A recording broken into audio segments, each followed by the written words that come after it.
ఫలితాల్లో ఒక స్పష్టత వచ్చింది. మహారాష్ట్రలో మహాయితీ కూటమి స్పష్టమైన ఆధిక్యం అయితే దక్కించుకుంది. జార్ఖండ్లో కాంగ్రెస్ కూటమి విజయం దిశగా దూసుకువెళ్తుందనే చెప్పాలి. ఎగ్జిట్ పోల్స్ ఫలితాలు తలకిందులయ్యాయి అని కూడా అనుకోవచ్చు. ఇక మహారాష్ట్రలో ఇండియా కూటమికి ఘోర పరాభవం దక్కింది. మరాఠా ప్రజలు మోదీ వైపు మొగ్గు చూపుతున్నారు. ఇదే అంశానికి సంబంధించి మరింత సమాచారం ఇన్పుట్ ఎడిటర్ రాజమౌళి మరింత సమాచారాన్ని అందిస్తారు. రాజమౌళి గారు చెప్పండి.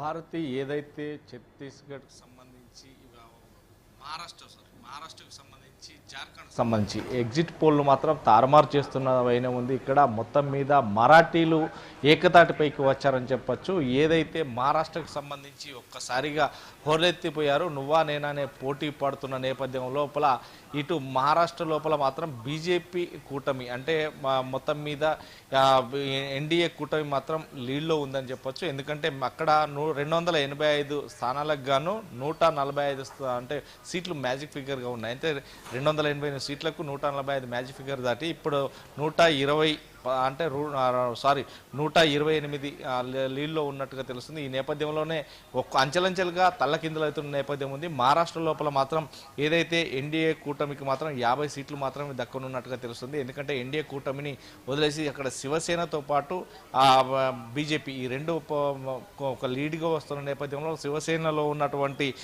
ఏక్నాథ్ షిండేతో పాటు దేవేంద్ర ఫడ్నవీస్ కూడా బీజేపీ నుంచి వీళ్ళిద్దరు కూడా హోరాహోరిన నేపథ్యం లోపల కలుపుకోలుగా ఉన్నారు. ఇక మహారాష్ట్రను ఒక్కసారిగా చూస్తే ఆంధ్రప్రదేశ్ నుంచి వెళ్ళినటువంటి ఏదైతే డిప్యూటీ సీఎం పవన్ కళ్యాణ్ హోరాహోరీగా ప్రచారంలో కోలెత్తిపడ్డారు. ఎందుకంటే బీజేపీ తరఫున తను పాల్గొన్న నేపథ్యం ఉంది. ఎక్కడ ప్రతి జిల్లా లోపల కూడా తాను వెళ్ళి ప్రచారంలో హోరెత్తించాడు. ఎందుకంటే మరాఠీ ప్రజలందరికీ కూడా పవన్ కళ్యాణ్ అత్యంత ప్రేమ సన్నిహితంతో ఉన్న వ్యక్తులు. మొత్తం మీద అక్కడికి బీజేపీ శ్రేణులలో ఒక ఉత్సాహాన్ని నెలకొనడానికి మొత్తం మీద ప్రజలను ఒక ఓటర్లను మాత్రం ప్రలోభ పెట్టిన నేపథ్యం ఉంది. ఇక్కడ బీజేపీ కంచుకోటగా నిలవాలి, బీజేపీ రావాలి అంటూ కూడా ప్రధాని మంత్రి మోడీకి తాను సపోర్టుగా నిలిచాడు. మొత్తం మీద మహారాష్ట్ర లోపల తన భుజస్కంధాలపైన మరాఠీలను వేసుకొని మోస్తాను అని చెప్పడం జరిగింది. పవన్ కళ్యాణ్ ప్రచారంతో ఇక్కడ ఒక విధంగా మాత్రం ప్రభుత్వాన్ని నెలకొల్పే విధంగా మాత్రం బీజేపీని అక్కడ ఆ దిశగా ప్రయాణం చేశాడు అనేది పవన్ కళ్యాణ్కు ఉన్నటువంటి గ్రేట్నెస్గా మోడీ కూడా భావిస్తున్నాడు. గతంలో కూడా మోడీ ఫోన్ చేసి తనను అభినందించడం కూడా జరిగింది. ఎందుకంటే మహారాష్ట్రలో ప్రభుత్వం ఏర్పాటు ఖచ్చితంగా ఎన్డీఏ కూటమికి సంబంధించి జరుగుతుంది అని చెప్పండి.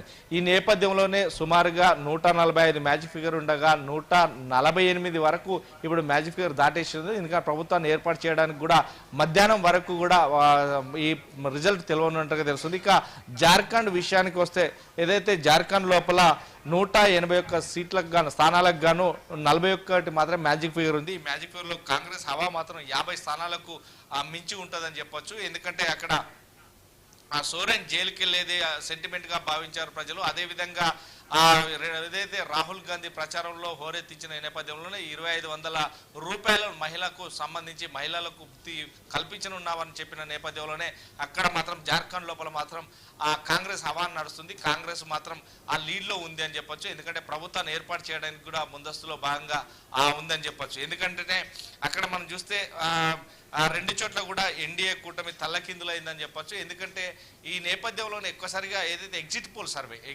సర్వేను తల్లకిందులు అంటే రెండు చోట్ల కూడా ఎగ్జిట్ పోల్ లోపల మాత్రం ఎన్డీఏ కూటమి గెలుస్తుందని చెప్పేసి ఎగ్జిట్ పోల్, కానీ ఎగ్జిట్ పోల్లను మాత్రం ఒక్కసారిగా తలకిందులు చేసినటువంటి ఓటర్ నాడిని కూడా ఎవరు కూడా కనుగొనలేకపోయారు, పసిగట్టలేకపోయారని చెప్పొచ్చు. ఎందుకంటే ఓటర్ నాడి ఎవరు దేనికి వేశారనేది ఎవరి తరం కూడా కాదు. ఎందుకంటే ఎగ్జిట్ పోల్ సర్వే అనేది మాత్రం సర్వే చేస్తారు, కానీ ఓటేసిన వ్యక్తి దేనికి వేశారు అనేది మాత్రం చెప్పాడు. ఎందుకంటే చూద్దాంలేండి వేసాంలేండి అని చెప్తే దానితో ఎగ్జిట్ పోల్ సర్వే అనేది నిర్వహిస్తారు. ఎగ్జిట్ పోల్ అని ఒక్కసారిగా తల్లకిందులయ్యాయని చెప్పొచ్చు.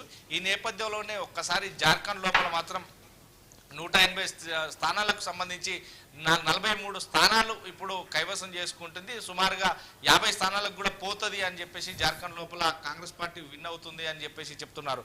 ఈ నేపథ్యంలో చూస్తే మాత్రం జార్ఖండ్లో మాత్రం ఏదైతే ఎగ్జిట్ పోల్ సర్వేకి సంబంధించి ఒక చిత్తుగా ఎగిరిపోయాయని చెప్పొచ్చు.